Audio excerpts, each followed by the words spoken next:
nagpa-discharge na lang kami guys. Kasi parang pwede rin naman nilang gamutin doon. Wait lang. Pauwi na kami guys. So nagpa-discharge na lang kami. At magbabas na lang pabalik. Pauwi sa bahay.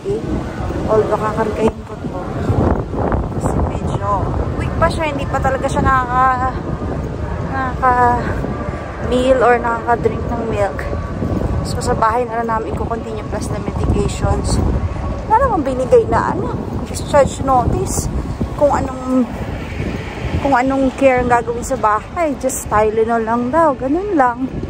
Tapos yung swab test niya, that's 24 hours. So, may message na lang daw ako kung ano man yung findings nun.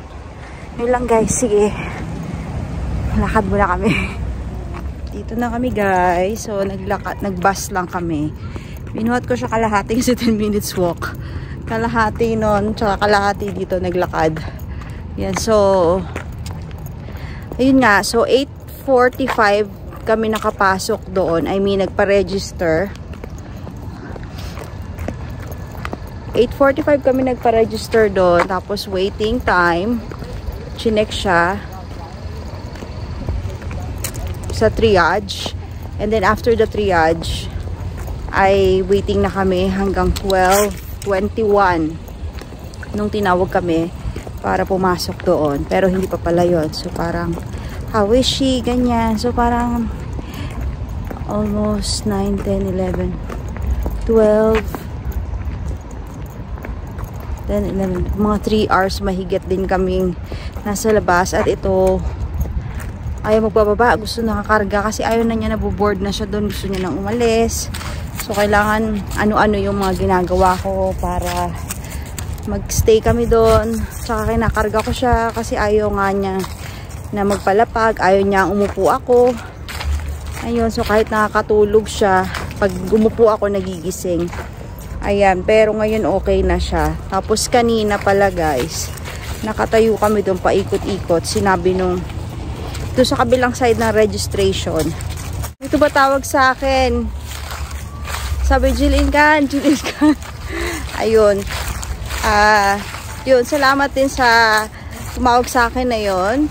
Nanonood siya ng aking mga vlogs. At nung nakapasok na kami ng 12:22, ayun, hi kay ate, nagkwentuhan naman kami saglit. Nung nakapasok kami ng 12:22 ay pinalabas kami, chinek lang muna ulit. Tapos sabi, wait for the doctor. Tapos nung nakapasok na kami ulit, tinawag kami. Konting oras na lang, minutes, kasi nasa top priority naman daw kami. So by 12:44, nandun na kami sa pinakaloob. Tapos yun, yung mga pinapapilit lang naman siyang painumin. At Tylenol, ganyan. Tapos observe.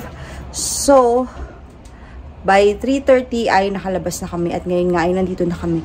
Tuloy ko kwentuhan mamaya guys ha. Kasi nakakapagod maglakad kasama ito. Ayan, hindi ako nag-Uber. Sayang. Okay.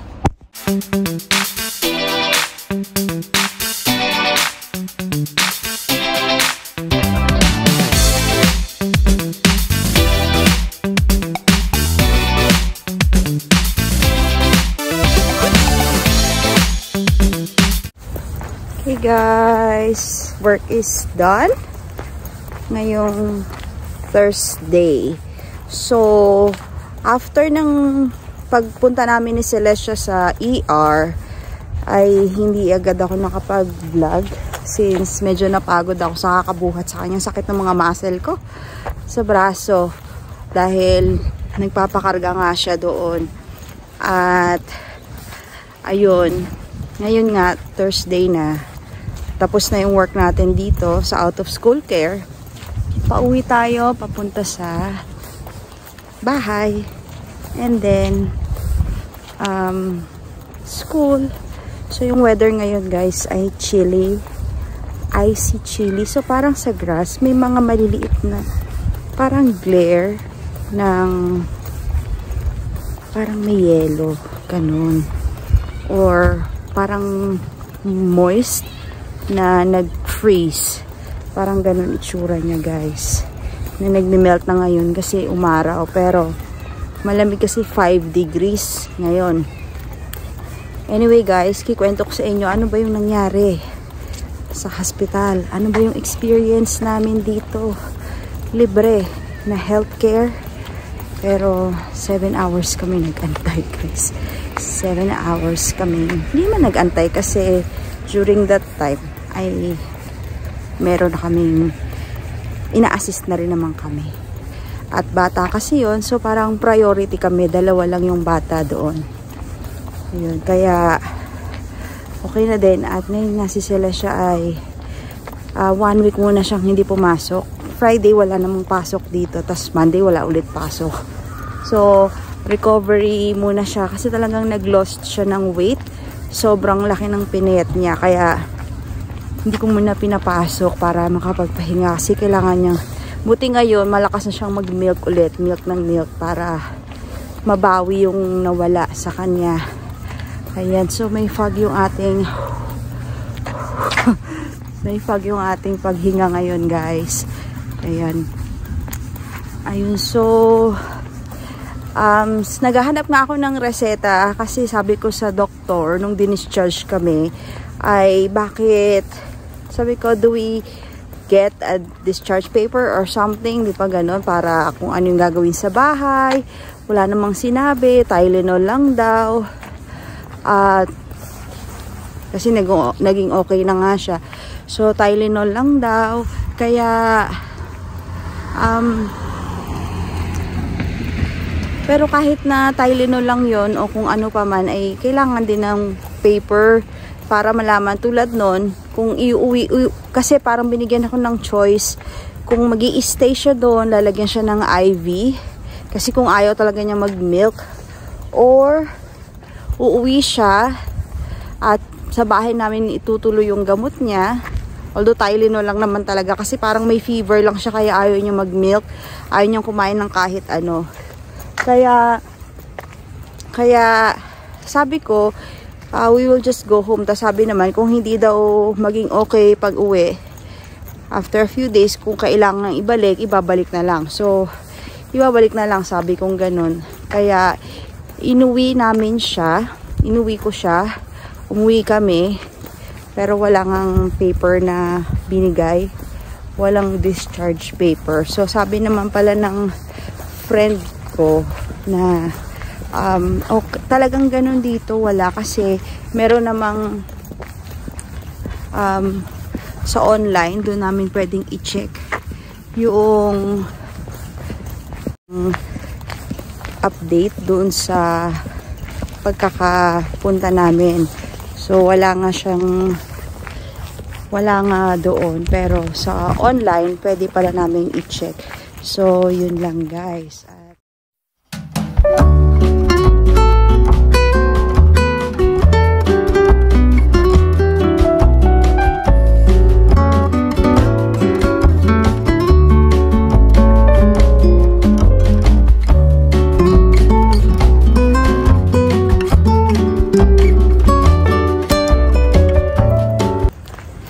Buti na lang guys, nung dinala namin siya ng Tuesday, kasi talagang more than 30 hours na siyang hindi nagbi-milk or kumakain ng kahit ano. So Tuesday morning, nag-decide kami na dali na siya sa ER kasi timing naman wala akong school. May work lang ako sa hapon. So usually alam naman natin na expected na natin na matagal tayo sa ER. Meron pa nga akong nakita doon na sabi niya bumalik lang siya doon para sa tatay niya, pero kasi kailangan niya na daw umuwi dahil nga hindi pa siya nakakatulog. 2 AM pa pala siya nandoon. So anong oras na? Mga 12 na yon. So na parang kinabahan ako nung nalaman ko na ang tagal na daw nila doon. Pero nung yun nga, buti na lang nga at hindi ganun ang case ni Celestia dahil nga bata at priority. At maaga kami dumating nung time na yun. Pero pagdating mo dun sa loob, yung mismong loob ng ER, parang marami ding mga pasyente. Hindi ko nga alam paano yung management nila, bakit mabagal yung system nila dito. So sana nga, napaisip ako na ang yaman ng bansang Canada, pero yung healthcare nila dito, yung mga emergency nila ay hindi ganun talaga kabilis. Hindi ko alam. So, I guess hindi naman sa budget yan. Pero, I think talagang kailangan nilang ayusin nila yung system nila doon. Kasi kahit sabihin mo na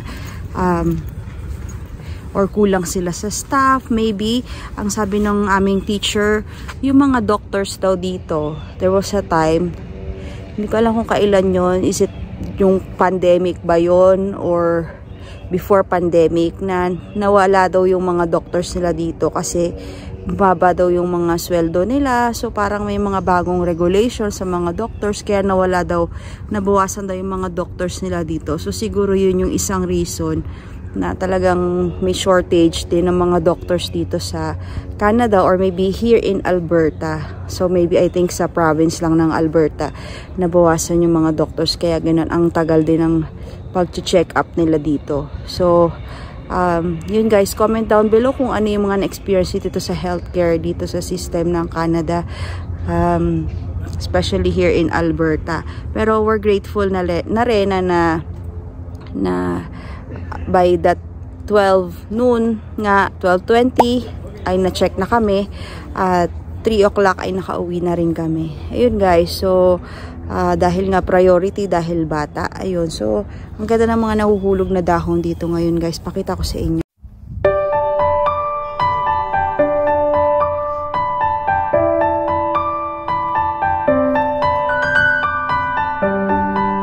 Pasok naman tayo sa school guys, dito na tayo sa downtown.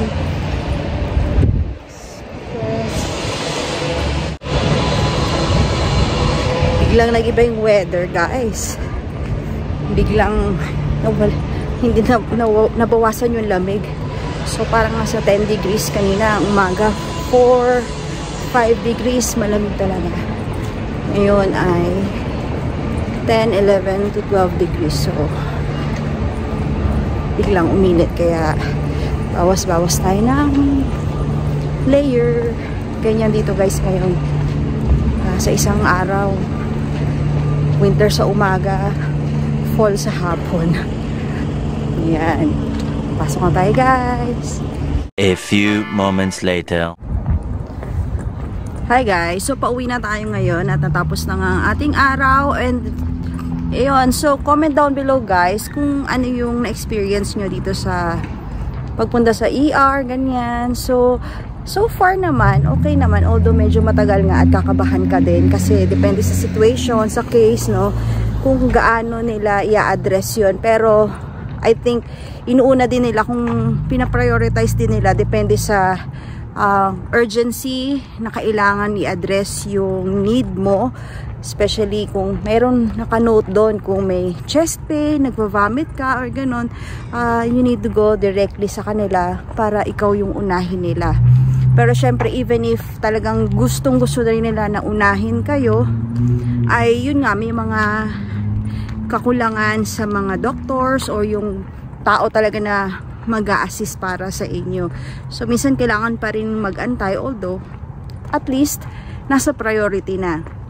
Ayun, but still I'm so thankful na yun, kahit papano ay natulungan nga, na-address nga yung need ni Celestia. At yun, so minsan lang iniisip ko, parang nakakaba.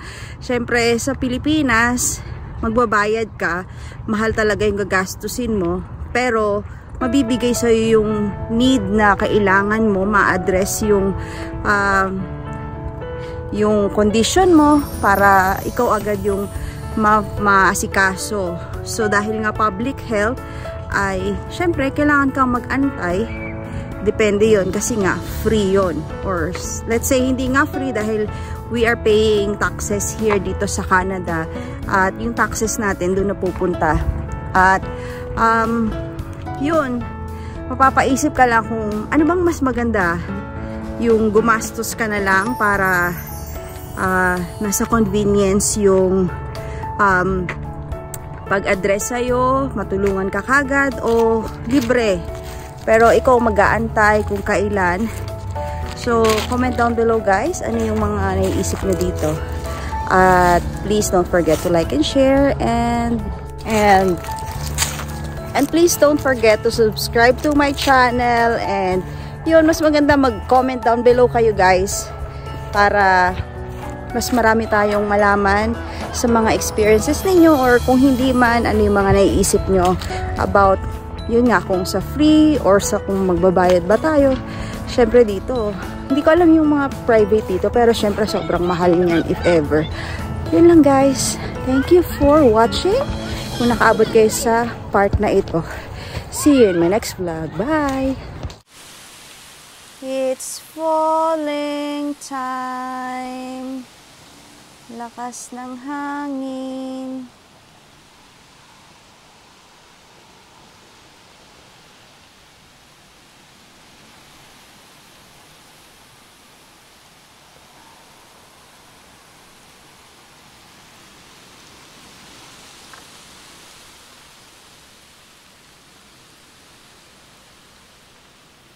Hanggang maubos ang dahon.